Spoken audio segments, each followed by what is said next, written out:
ये कहानी एक खूबसूरत सी आशियाने की है, जहाँ मिनी नामक एक चिड़िया अपने दो नन्हे नन्हे बच्चे हरी और यश के साथ पीपल के एक पेड़ पर रहती थी। मिनी चिड़िया के पति हर्ष चिड़े का कई वर्ष पहले ही निधन हो गया था, इसलिए मिनी चिड़िया अकेली ही अपने बच्चों का पालन पोषण करती थी। एक दिन झुमरू कौवा मिनी चिड़िया के घोंसले में आता है। अरे चिड़िया बहन, क्या कर रही हो? चलिए हम जंगल से दाना ले आते हैं। वैसे भी बहुत समय हो गया, हम साथ मिलकर कहीं गए ही नहीं। इसी बहाने जंगल की सैर भी कराएंगे। अब तुम्हें क्या बताऊं कौवे भाई, जब से हर्ष चिड़े का निधन हुआ है तब से मेरे ऊपर जिम्मेदारी कुछ ज्यादा ही बढ़ गई है। मैं अकेली ही अपने दोनों बच्चों का पालन पोषण करती हूँ और उनका ख्याल रखती हूँ, इसलिए बच्चों के कारण मुझे कहीं बाहर जाने का समय ही नहीं मिलता। चिड़िया बहन, जब आपके जीवन में इतनी समस्या है तो आप दूसरा विवाह क्यों नहीं कर लेती? आपको पता है, मेरा एक मित्र है कालू चिड़ा, वो अभी अभी हमारे इस जंगल में आया है। वो इस संसार में आपकी तरह बिल्कुल अकेला है और वो बड़ा ही आज्ञाकारी और समझदार दिखाई देता है। मेरा सुझाव है कि आप कालू चिड़े से ही विवाह कर लो। वो आपका और आपके बच्चों का बहुत अच्छे से ख्याल रखेगा और आपकी सारी समस्या भी दूर हो जाएगी।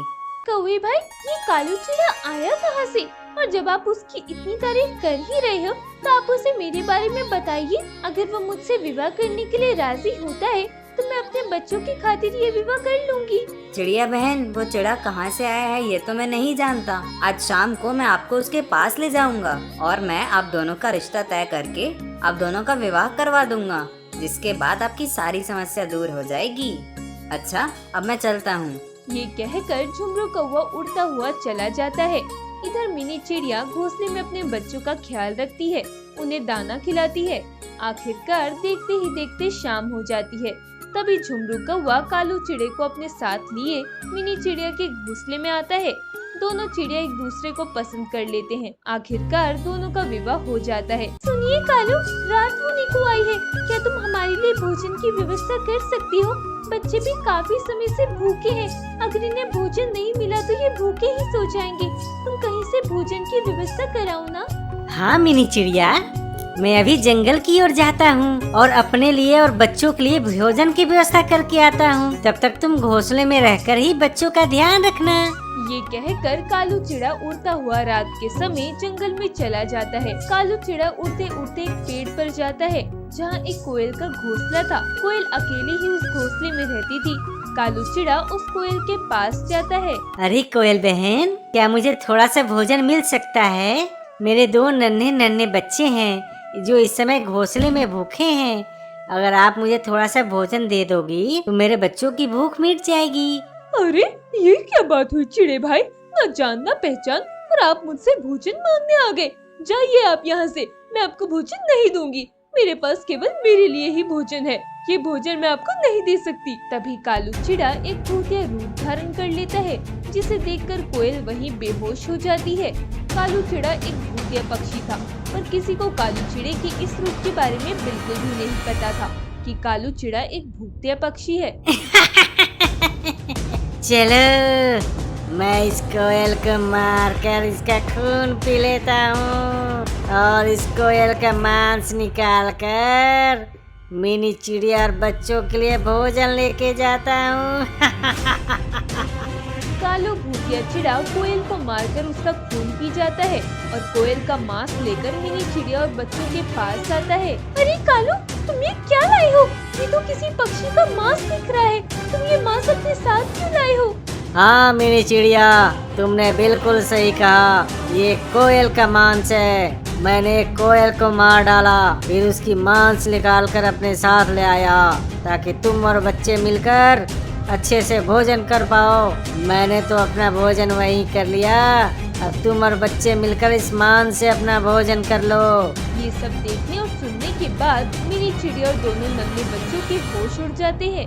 मिनी चिड़िया को कुछ समझ में नहीं आ रहा था। ये तुमने क्या किया कालू? क्यों उस कोयल को जान से मार दिया? तुम्हें पता है ना, हम पक्षी केवल दाना ही खाते हैं, हम मांस नहीं खाते। तुम क्यों इसे अपने साथ ले आई? मुझे नहीं पता तुम पक्षी भोजन में क्या खाते हो, पर मैं तो अपने भोजन में पक्षियों को मारकर उनका खून पीता हूँ और बाद में उनका मांस खाता हूँ, क्योंकि मैं एक भूतिया पक्षी हूँ ना। तभी कालू चिड़ा अपने असली भूतिया रूप में आ जाता है। जिसे देखकर मिनी चिड़िया और दोनों बच्चे डर जाते हैं। तुम एक भूतिया पक्षी हो, तुमने मुझे पहले ये बात क्यों नहीं बताई? उस झुमरू कौवे ने मेरे साथ बहुत ही बड़ा धोखा किया है। उसने एक भूतिया पक्षी से मेरा विवाह करवा दिया। देखो कालू, मुझे और मेरे बच्चों को कुछ मत करना, मैं तुम्हारे सामने हाथ जोड़ती हूँ। मैंने अपने बच्चों को बड़ी ही नाजों से पाला है। तुम चिंता मत करो मिनी चिड़िया, मैं तो इन नन्हे नन्हे बच्चों को भूतिया पिता हूँ। मैं इन्हें नहीं मारूंगा, बल्कि इनका जीवन भर ख्याल रखूंगा और इन बच्चों को अपनी तरह भूतिया पक्षी बनाऊंगा। और अगर तुमने कोई चालाकी की तो मैं तुम्हें मार कर तुम्हारा खून पी जाऊंगा। अब रात बहुत हो चुकी है, कल सवेरे मुझे किसी दूसरे पक्षी का शिकार करने जाना है। अब सो जाओ। ये कहकर कालू भूतिया कौवा अपने बच्चों के साथ सो जाता है। मिनी चिड़िया सारी रात बैठकर यही सोचती रहती है कि कैसे इस भूतिया कालू चिड़े से अपने और अपने बच्चों का पीछा छुड़ाया जाए। देखते ही देखते पूरी रात बीत जाती है। अगले दिन सवेरे कालू चिड़ा अपने शिकार के लिए जंगल की ओर चला जाता है। तभी मिनी चिड़िया उड़कर जंगल के सारे पक्षियों को जमा करके कालू भूतिया चिड़े की सारी सच्चाई बताती है। जंगल के सारे पक्षी ये सुनकर आश्चर्यचकित हो जाते हैं। चिड़िया बहन, ये तो हमारे जंगल में बहुत ही बड़ी समस्या आन पड़ी है। अगर वो भूतिया चिड़ा हमारे इस जंगल में रहा तो ना जाने वो कितने पक्षियों को अपना शिकार बना देगा। हमें तुरंत उस भूतिया पक्षी का कुछ करना होगा। मैं क्या करूं पक्षियों? मैं कैसे उस भूतिया चिड़े से अपने और अपने बच्चों का पीछा छुड़ाऊं?